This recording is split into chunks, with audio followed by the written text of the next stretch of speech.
Thutha wa President William Ruto gwikira mukonde ati bunge ya bururi na Senate nirekuruhania na ungumania munene, riu muthikabu wa kanitha wa Gatoreki DIOCESE ya ELDORET nioritie AKENYA meyumirie na kuhurana na ndamathia ino, akiuga uyu ni ta mwaki ugwatitie nyumba. KIMENGICH oigite atongoria kuruturura ndeto ici kuri muingi ni kuonania bururi uratongorio ni atongoria aungumania, na undu uyu ni ukiritie njano na urabatara thimbo ya mutwe. We have gone to the lowest point because those are the people who are supposed to be enacting laws, the people who are supposed to really protect our country, and now they are involved in corruption. Oho mongereire kanitha urugamite ceni na ndukwenyenyio hari kurigiriria ciiko ici, na kanitha no guthie na mbere kumurika maundu maria marahanika utongoria-ini wa bururi na bunge, na undu uyu no wakiriirio ni ngwataniro ya makanitha ma kiroho,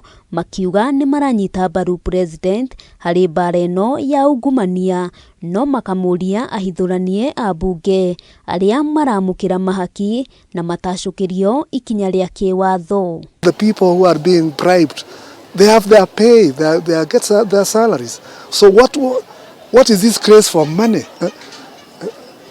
Money has become an idol in Kenya. People worship money. Ngwataniro ino oho ni yuritie mwena wa mungethaniro kunyitanira na thirikari mbara-ini ino angikorwo mari na kioneki kiega gia bururi, magitariria menyamariko iria AKENYA mageragira icungagiririo ni ungumania uria ukinyanagirio ni gikundi kia andu eyendi. He has said that for many days. We don't want talk now. We want action. He said he is not going to shame anybody. He is going to arrest. We want to see heads rolling. We want to see people arrested. People that received the 10 million he was talking about.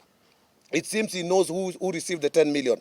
We need to see them arrested. Hamwe noguo ngwataniro ino ni yuritie thirikari kungethanira na nyanake iria ikoretwo ikinyamaria muingi na andiki a mohoro, riu makienda maikio ngono na mahingurirwo thitango. Wengine wamevunjika mikono kwa sababu ya hawa goons ama watu ambao wanatumia nguvu kwa njia mbaya. The Interior Ministry, don't threaten, bite. We need to see the journalists that were beaten. We know who beat them. You know who beat them. You know who took their cameras. You know ni nani anafanya hizi vitu. Can we see heads rolling? Can we see arrests? And then we will have a stable country. Kirifotera Kameme TV, ritwa riakwa ni Wambui wa Njuguna.